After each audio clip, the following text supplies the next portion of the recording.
Hello,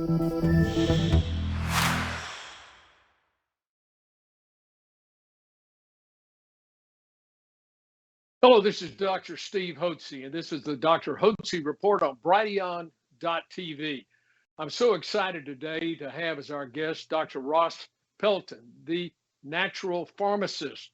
He's out of Oregon, and he's written a book that has really dramatically changed or improved my thinking about the aging process. As you know, at the Hotze Health and Wellness Center, our goal is to help you obtain and maintain health and wellness naturally so you enjoy a better quality of life, using treatment for allergies, natural hormone replacement therapy, vitamin and mineral supplementation, exercise, and a healthy eating program.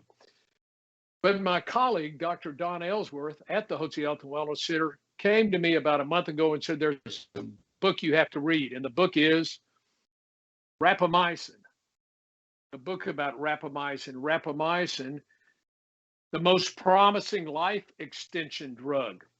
And I know that when we keep people healthy and well, they live longer.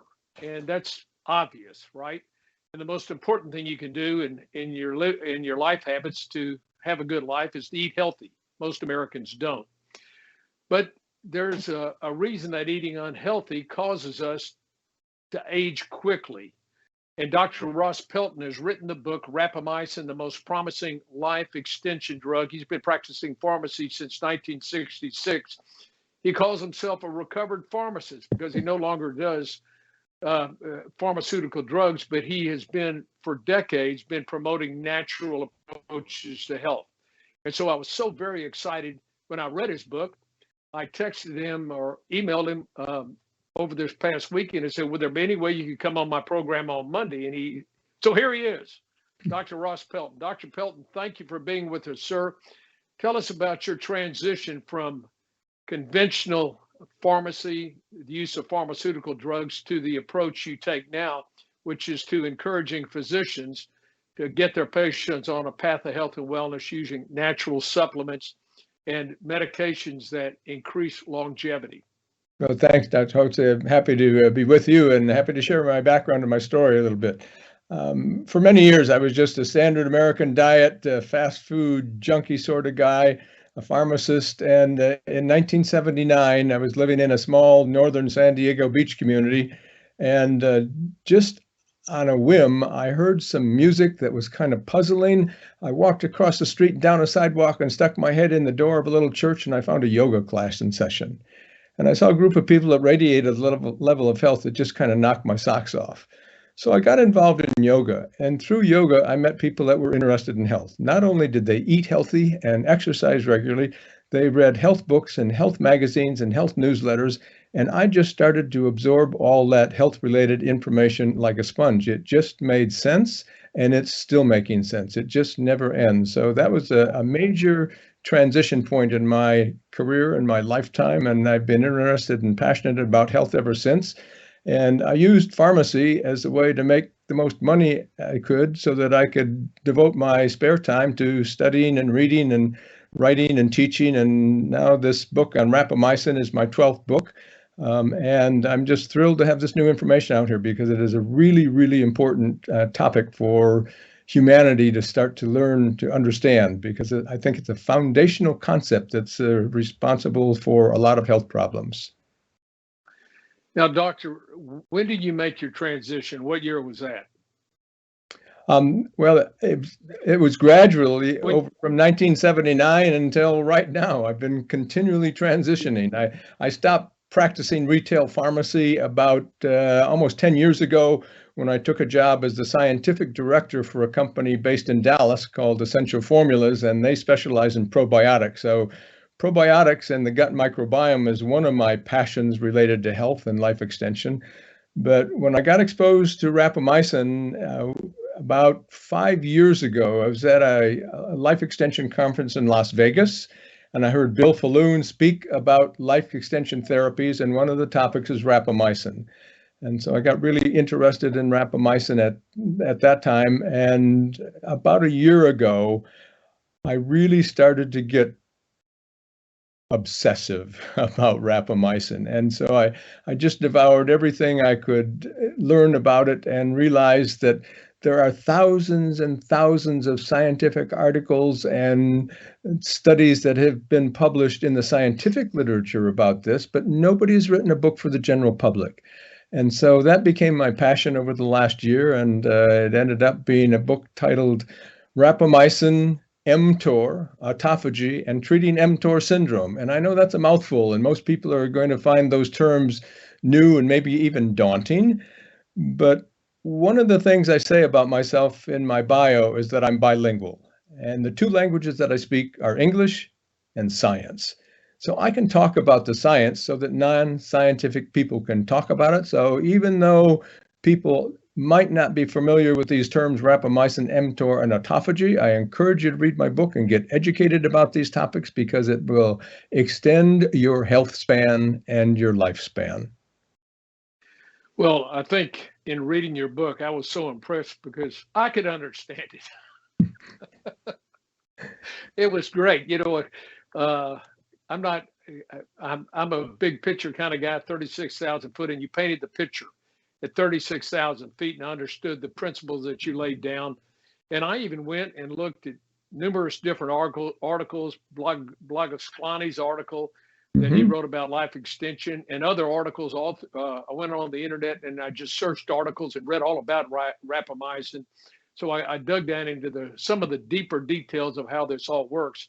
But your book is very user-friendly, and the common individual can read this easily and understand how rapamycin increases longevity. So let's talk about rapamycin, which, by the way, the generic name is sirolimus, but you don't need to remember that, folks. Rapamycin is what we're going to talk about today. So tell us about the involvement of how rapamycin went from how it was discovered on Easter Island, you know, with the transition that took it to the place where it was FDA approved for organ transplant, and then studied for treatment of cancer, and then how the discovery came that rapamycin could also be used in much lower doses to extend longevity, and what studies were done for that. So let's start about rapamycin. What is rapamycin? Where does it come from? And how was it discovered? Well, rapamycin is a natural substance. It's produced by a strain of soil bacteria. And so it's what we call a postbiotic metabolite. These are compounds that are produced by probiotic bacteria. And in our gut, we call these compounds postbiotic metabolites. In the soil, here's a strain of bacteria that's producing a secondary metabolite. So I'm calling this a postbiotic metabolite also. So it's a naturally produced compound. It's not a synthetic chemical that some drug company is producing.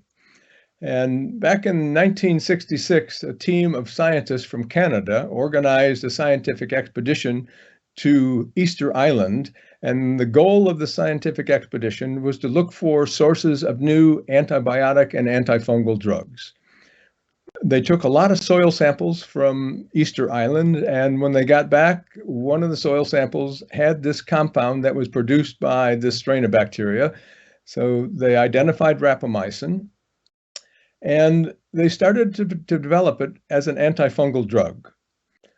Well, midway through the process of developing rapamycin as an antifungal drug, they discovered that it suppresses the immune system.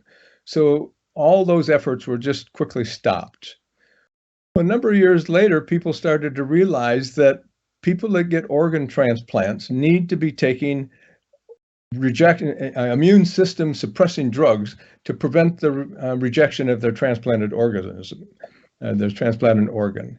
So rapamycin resurfaced and was studied, and eventually in, I believe, September of 1999, rapamycin became FDA approved to give to organ transplant patients to prevent the rejection of their new organ. So since 1999, rapamycin has been taken by thousands and thousands of people safely. And a little later on, rapamycin gained approval by the FDA for treating several different types of solid tumors. And there's a little interesting history here also. When samples of rapamycin were sent to the NCI, National Cancer Institute, they did some early tests on it, and they went crazy over it. They discovered that rapamycin is the first of a new class of chemotherapy agents. Most chemotherapy agents are called cytotoxic. They kill rapidly dividing cancer cells. Rapamycin is not cytotoxic. They call it cytostatic. It suppresses the growth of the cancer cell without all of the side effects that are caused by cytotoxic drugs. So NCI elevated rapamycin to priority drug status so they could accelerate research into it, and consequently it became approved for several different types of solid tumor cancers. Now here's the rub. Rapamycin got a bad rap. First of all, most doctors aren't familiar with it, but the doctors that are familiar with it being used to prevent organ transplant rejection or as a chemotherapeutic agent. You don't usually think of a drug that suppresses the immune system or that's used for chemotherapy as something that you would give to healthy people who are interested in anti-aging and life extension. The real breakthrough came when a physician, Joan Manick, who was working at the drug company Novartis, had the insight to test rapamycin on humans. So this is the first really significant human clinical trial with rapamycin. And she chose elderly people, 65 years old and older, for this clinical trial. Now, the reason she chose... what was the purpose of this clinical trial? The purpose of this clinical trial was to show that rapamycin could produce health benefits in elderly people. Now, most people thought... Had they already done some animal studies prior to that? Lots of animal studies, you bet. There have been a tremendous number of animal studies indicating that there's some health benefits associated with rapamycin, but you can't do life extension studies on humans. We'll never do a life extension study and have a placebo group and a control group going for their entire lifespan. It's too expensive and actually immoral to do something like that. So it's hard to find creative ways to test drugs with markers that will equate to probability of life extension in humans. But Joan Manick chose elderly people, and the reason she chose elderly people is the endpoint she wanted to evaluate was their immune system.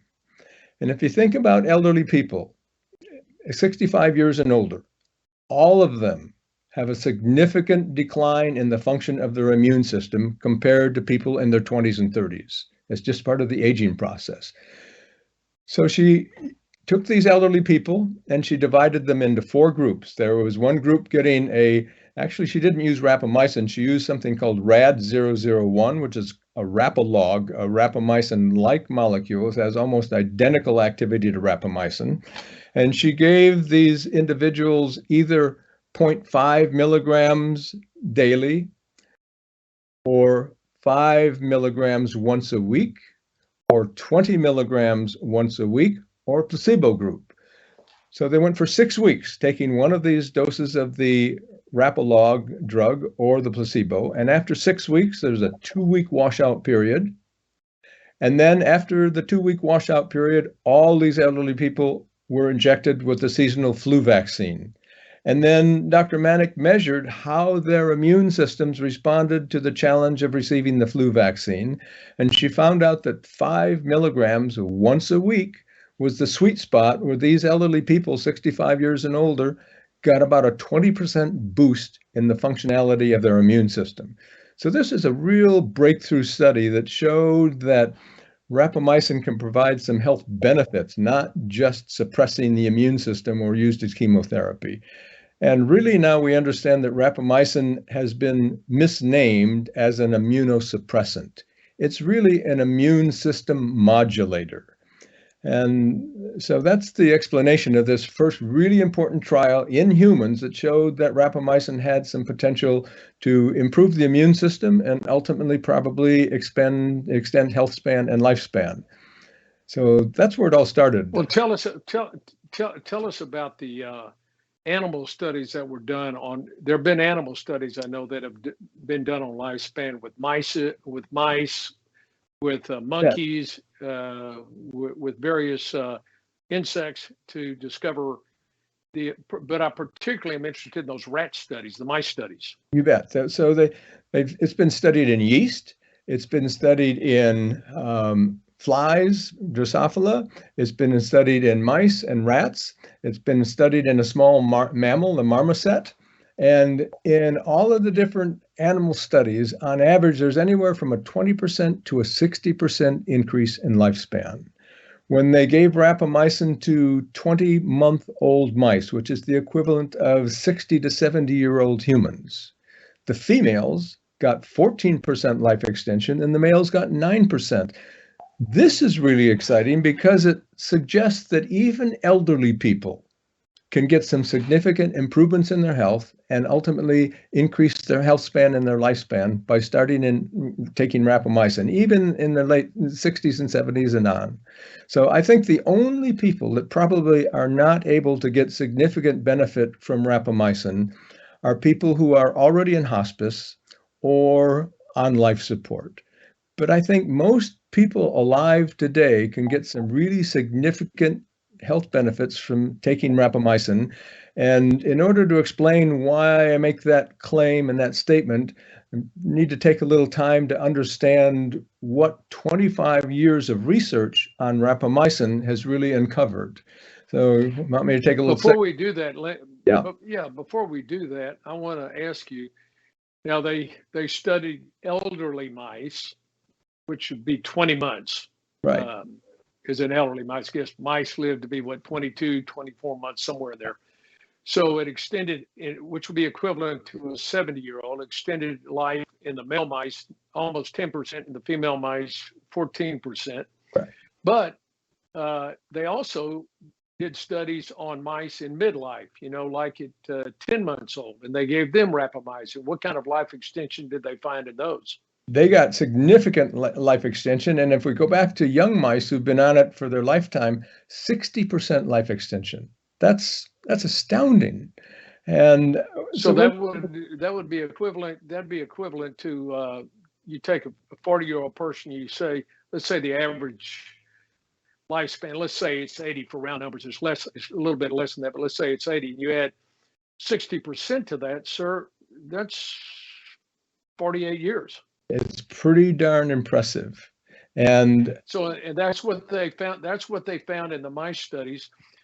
And what I want to do is we want to take up the topic in the second half of the program of exactly how this works.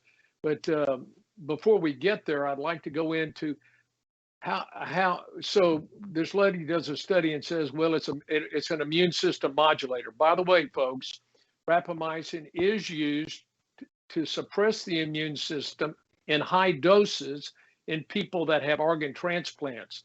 We are not talking about the use of high doses. We're talking about the use of very low doses. So in a very low dose, it modulates the immune system, and it also has some other very profound effects, which we're going to explain in the second half of the program, how the mechanism of action works at the cellular level, which affects an enzyme called Mtor, which is the building process of the cells, and how it affects its autophagy, which is the cleanup process of the toxins and all the damaged material in the cells. So we're going to talk about that, but let's as we finish this part of the program, let's transition from the lady who did the study on 70-year-olds when she gave them, she did the placebo-based study and found that they improved after they got a flu shot. Okay, whoopee. So who was the one that figured out this was going to extend life in humans? Who was the doctor that really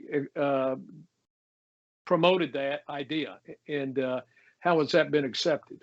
Well, since Joan Manick completed this trial, there's a lot of people that have been looking at rapamycin use in humans. One of the studies that I'm most impressed by that I think we can translate into benefits for human is Dr. Vera Gobernova. And she used the data from long-lived animals. We know that long-lived animals have genes in common that either enhance longevity and other genes in common that suppress longevity. And so we know this, which genes in long-lived animals will promote and suppress longevity. So she then took a group of mice and divided them into 10 different groups and gave them 10 well-documented life extension drugs. Rapamycin was one of them, and there was also hormone-based therapy and growth hormone and a number of other types of well-documented life extension studies. And she looked at how each one of these life extension drugs or therapies influenced the genes in these mice that suppress longevity and that enhance longevity. And it turned out that rapamycin was the number one drug out of all these 10 life extension therapies that she tested that was most effective at suppressing the genes that accelerate aging. And it was also the number one drug on the list in terms of promoting and activating the genes that are associated with longevity and life extension. So on both sides of the coin, suppressing the bad genes and promoting the good genes, and rapamycin was number one of 10 different life extension drugs and therapies that were tested. So that is very interesting documentation because of this, these are the same genes that we humans have that either suppress or promote longevity. And so understanding that in the mice model, rapamycin was number one at promoting health-oriented genes and suppressing genes that accelerate aging, that's pretty exciting to realize that we've got these genes and rapamycin may well be doing the same thing in humans. Well, that's what's exciting is because at first, this particular drug, rapamycin, was initially discovered by a group of physicians out of Canada who had been sent over by their drug company to try to find some metabolite from organisms that would treat yeast. And what they found out over time is that these drugs had an anti-inflammatory effect, and subsequently the drug was used in high doses for those people that had organ transplants, and it modulated the immune system in such a way they didn't reject or rejected at a less rate of speed the organs that were transplanted. Subsequently, this drug was found to have some anti-cancer effects on large tumors, and so it was the National Cancer Institute studied this, and it has been used as a cytostatic drug that suppresses the production or slows down the growth of new cells. When we come back, we're going to talk about how this action of changing the Mtor system, which produces accelerated growth in a cell and autophagy, how that works when we come back with Dr. Ross Pelton after this break.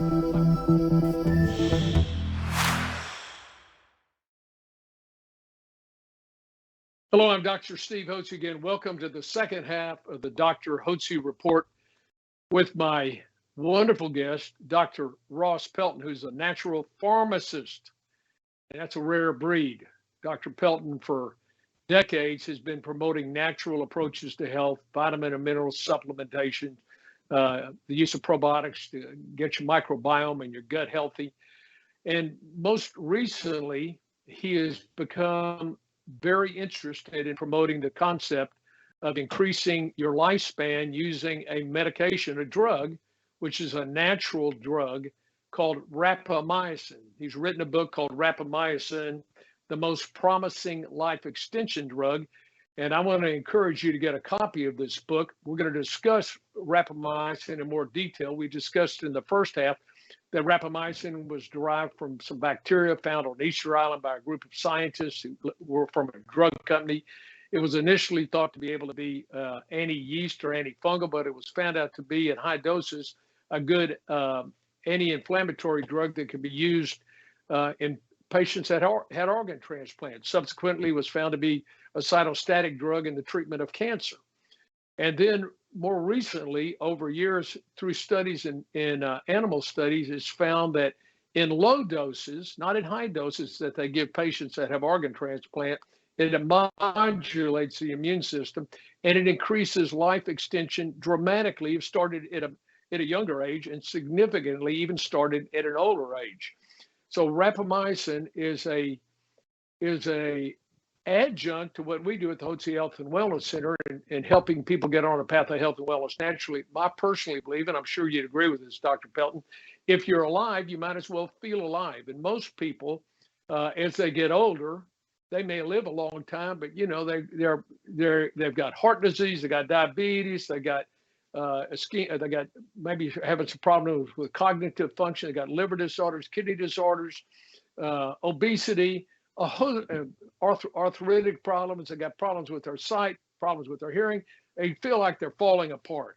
Yeah. And the goal is, while God has us here, we ought to do everything we can to keep our temple in the best shape we possibly can, so we can be here and conduct the purposes for which He's put us on this earth. And we're all going to die at some point. We know that. But while we're alive, I believe we ought to feel alive and be full of energy. I believe everybody ought to be full of vitality and full of energy and have enthusiasm for life. And the whole idea of finding an addition to our program at the Health and Wellness Center from Dr. Pelton's book about rapamycin is so very exciting. So let's talk about what rapamycin does in the cells and how it functions to increase lifespan. I want to make a note to you folks. You know, at the Hotze Health and Wellness Center, we talk about intermittent fasting. I intermittent fast, I eat one meal a day. That's it. And I've done that for years. I am 2 pounds under my playing weight in high school. I feel like $1 million. I could keel over dead tomorrow, but I will not have lingered. Dr. Ellsworth has been a strong advocate of intermittent fasting, and you can look at him. He's thin and trim, and he feels like $1 million. What rapamycin does, it mimics intermittent fasting. Let's talk about the effect of rapamycin on the cells and how that relates to people that intermittent fast. Okay, you bet. This is a very interesting story. In 1994, Dr. David Sabatini discovered how rapamycin works. Rapamycin crosses cellular membranes, and then it binds to an enzyme or a protein inside cells. And so they named this enzyme Mtor, which stands for the mechanistic target of rapamycin. It's kind of a strange name, but it's just the name that they gave to the enzyme that rapamycin attaches to when it goes inside the cells.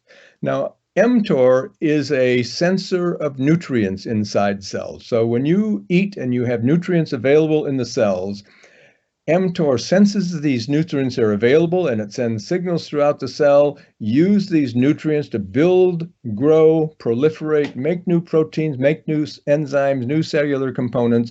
Mtor is the signal for growth. The opposite side of the coin, or what I call the counterbalance to this, was a scientist named Osumi Yakinori, a Japanese scientist, won the Nobel Prize in 2016 for discovering autophagy. And autophagy is the process inside cells that we call it the rest phase, and we equate it to sleep, which is our rest phase. But really, if you stop to think about it, sleep is not a rest phase. There's a tremendous amount of activity going on when we're sleeping. The same thing with the rest phase in cells. When nutrients aren't available to the cell, autophagy gets activated, but the cell isn't sleeping.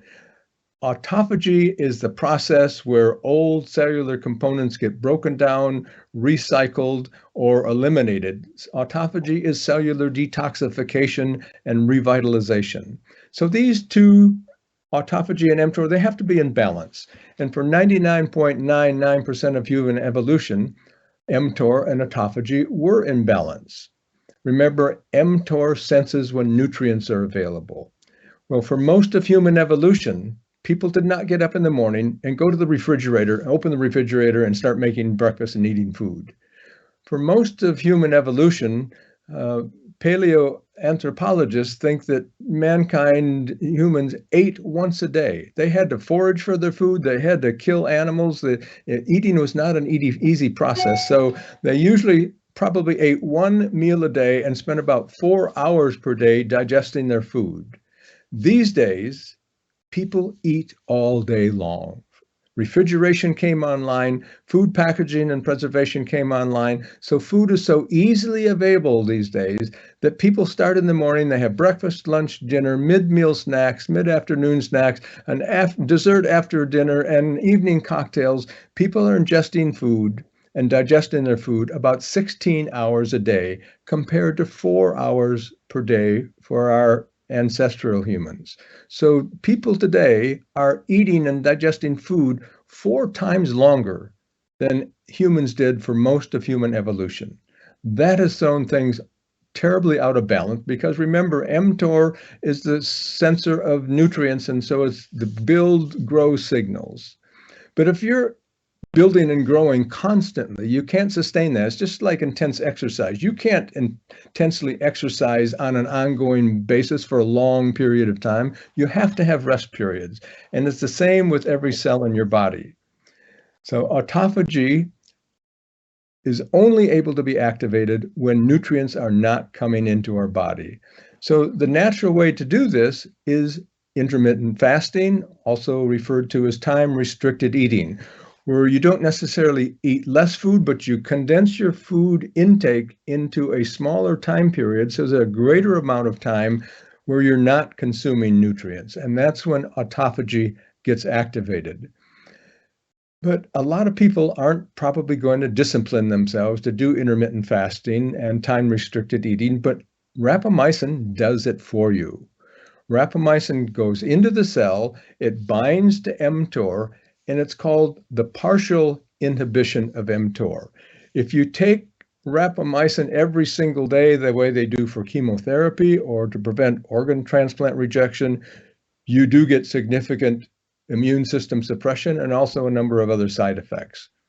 But Joan Manick's study discovered that when you just take rapamycin once a week, episodically, you get some significant benefits by this gradual and slight suppression of mTOR, so you give autophagy time to function, and you're rebalancing this very fundamental mechanism of mTOR and autophagy. And one thing that's very fascinating to me, Dr. Hotze, is that they've discovered that life began to evolve on Earth 3.5 billion years ago. They've discovered that mTOR and autophagy are highly conserved traits that were present in single-cell organisms at the very beginnings of life on Earth. So that expresses how important this mTOR and autophagy are. Every single living cell on the planet utilizes mTOR and autophagy to regulate between its growth processes and its rest processes, which is recycling and reactivating, and rejuvenating, and detoxifying the cell. And so, okay. So go ahead. Go ahead. You step in with your comment. So what you're basically saying is this: is that because Americans overeat and eat all the time, they overstimulate their enzyme called mTOR, and that causes the cells to produce a lot of enzymes and a lot of chemical, cellular products that cause growth. And I wonder, when you look at people, it causes the production of fat cells. When you have high mTOR metabolism and it's stimulated, you get insulin resistance, and that leads to diabetes, and that leads to obesity, that leads to inflammation in the body, and it leads to high blood pressure. And so what you're saying is that because of the way Americans eat, we overeat and we overstimulate the mTOR system, and we don't have enough time to clean up all the byproducts, all the toxins, all the proteins that have been used and have been broken down. We got to clean up our cells. I want to tell you, I have a large family. We have 24 grandkids, and we would get even a portion of them together, as we have recently at a home at a beach home that we visited out of state. We had about 8 or 10 grandkids running around all day long, 10 years and under, like chickens with their head chopped up. And there was towels, and there was cups, and everything was everywhere all day long. There was this overactivity, and it was trash in the yard, balls in the, you name it, it was everywhere. At night, my wife and my daughters had to clean it up. So the overactivity was like the mTOR system. It was overactive. In good night, they didn't have enough time to clean it all up. It wasn't until finally, when everybody left and it was my wife and I here alone. My wife finally got everything looking spick and span. So that's what happens in your system when you overactivate your system by overeating. You turn on the mTOR system, and inevitably it leads to poor health, because when you have this overactivity, you get all these side effects, and you want to stop the side effects. And what you're saying is that a simple way to do this is to take rapamycin, which is a natural substance derived from a natural substance, and it will turn off the overactivity. It would be like if I, in some way, could wave a magic wand, my kids would sit down and just read books instead of running around the house like chickens with their head chopped off. Yeah, no, it would right. be like that, and everything would be clean. It's rebalancing the cellular mechanism, the balance between mTOR and autophagy. And so autophagy is kind of like cellular trash removal. But I've created the term Mtor Syndrome, which refers to the constant overexpression of mTOR because people are eating all the time. So I would hope that people would be motivated to do time-restricted eating. But for those people that can't, rapamycin is going to help do it for you, and you can get beneficial synergistic effects by adhering to a healthy lifestyle, eating a healthy diet, doing time-restricted eating, and taking rapamycin. So you can really accelerate these life extension benefits by doing multiple health-oriented things. But I want to emphasize that the goal is not simply life extension and not increasing lifespan. It's increasing health span. And you referred to this earlier. There you go. Hotze. It's not just living longer and being on an oxygen mask. It's extending your vital, really active life. And so it's increasing health span. And I really think virtually every person alive today can get benefits from rapamycin, because it's not just Americans who are overeating. The fast food restaurants are exploding all around the world, and most cultures are eating 3 meals a day. And so this is something I'm just hoping that we can get the news out and have good health go viral. Well, listen, along that lines, we've seen over 33,000 guests. We call our patients guests at the Health and Wellness Center. We've had 33,000 in the last 33 years. And one of the big problems people complain about is fatigue. But 70% of our patients, our guests, are overweight, half of whom are obese. And we know that adversely affects your overall energy level, for crying out loud. Now, I know thyroid plays a big role in this, and I'm not discounting the importance of thyroid supplementation in any way, or hormonal balance.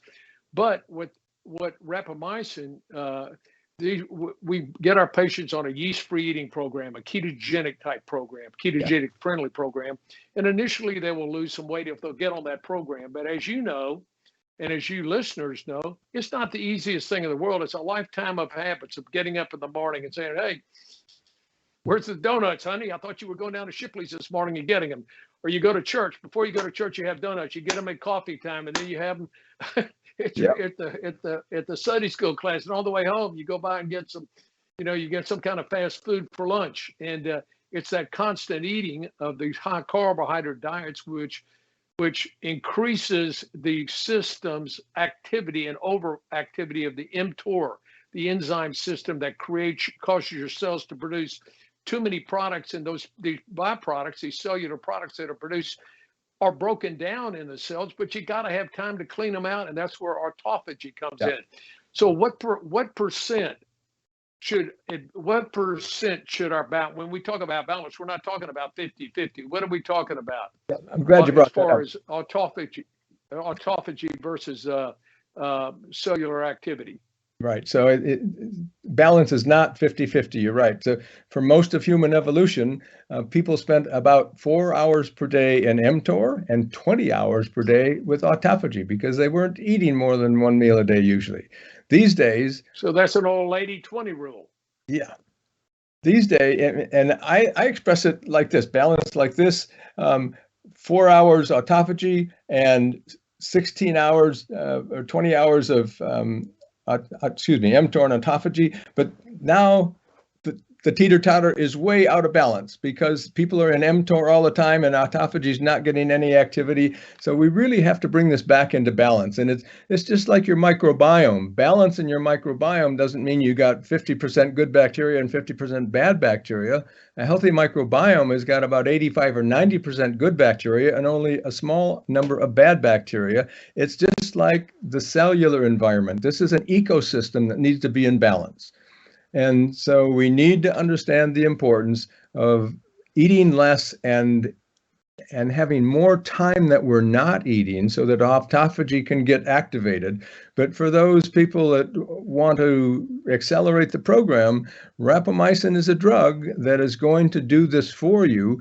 Part of the problem for people is that a lot of physicians are not familiar with rapamycin. So in my book, I talk about that patients have to educate themselves and then educate their doctors and explain why they want to use this drug. I encourage people to give my book to their physician to read. A number of people have done this already and successfully gotten prescriptions from their physician. So it's an educational process, and I hope all of you listeners and viewers today will help me publicize this new information to the world. Well, and let's talk about that real quick. They can get your book where? Rapamycin. Where can we buy the book? Life Extension was very kind in supporting the publication of my book. And so you can order my book from lifeextension.com/Rapa, R-A-P-A, or it is also available on Amazon.com. So I would encourage you to get the book. Now let's talk about rapamycin and some other potential benefits that it may have in mitigating other chronic diseases of aging. Let's talk about, you named several in your book. Let's talk about cancer. Well, cancer is a situation where cells start to proliferate constantly. Mtor senses when cells are available and gives signals for proliferation. So if you cut back mTOR, you're cutting back proliferation. That's why rapamycin is effective in suppressing the growth of some solid tumors. But in the animal models, virtually every single type of disease has been tested. There's metabolic diseases, neurological diseases, cardiovascular diseases, obesity. Everything seems to respond to rapamycin therapy. And my belief is that when you start rebalancing the mTOR autophagy ratio, every single cell in your body is going to start to get better, and virtually all illnesses will respond. I don't want to say everything's going to get better. This is not a magic pill for everybody, because if you have, for example, bone-on-bone osteoarthritis, rapamycin not going to reproduce. Not going to solve that problem. But for regular age-related or chronic degenerative diseases, they all seem to respond in animal models to rapamycin. And the hope is that humans will get some of these same significant health benefits and increase their health span along with their lifespan. And it's important to note, too, that the studies by the National Cancer Institute indicated that this is a cytostatic drug, which you explained, because what it does is it inhibits the mTOR system from overproducing too many cellular products and allows the body to go into autophagy. And so it minimizes or mitigates the growth of cancer at worst. It may have even more profound effects, and we'll see as human studies are done going on in the future. Also, osteoarthritis, it's an immune modulator, and I was impressed with the effect that it has on rheumatoid arthritis.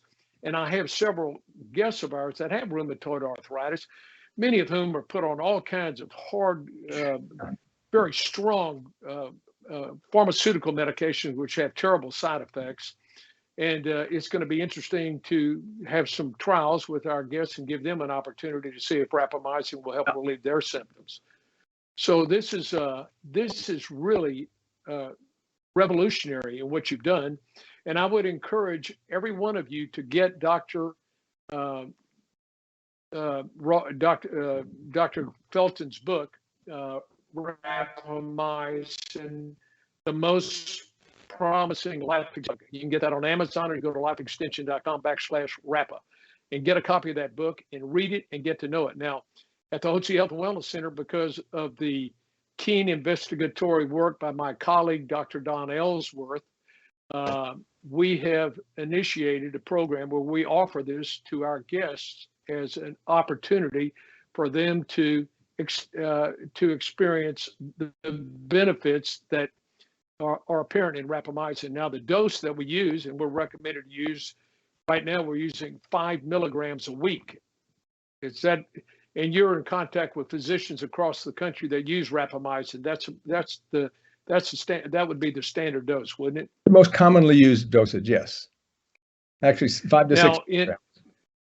Right, and we're going to monitor you on your clinical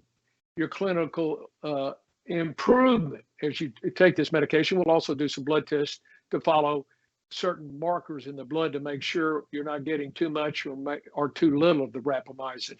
This is very low dose. It's used once a week, and rapamycin appears to be a very beneficial drug that can increase longevity and increase your health span and your health life. Dr. Pelton, thank you for your wonderful work. Thank you for joining us today. I think I've already started on it, so we'll see how it does. My wife and I have. So thank you for being with us, sir. Thank you for joining us for the Dr. Hotze Report at the intersection of medicine and politics with Dr. Stephen Hotze as your host. Join us again for the Dr. Hotze Report every Monday, 4 p.m. Central on Brighteon.tv.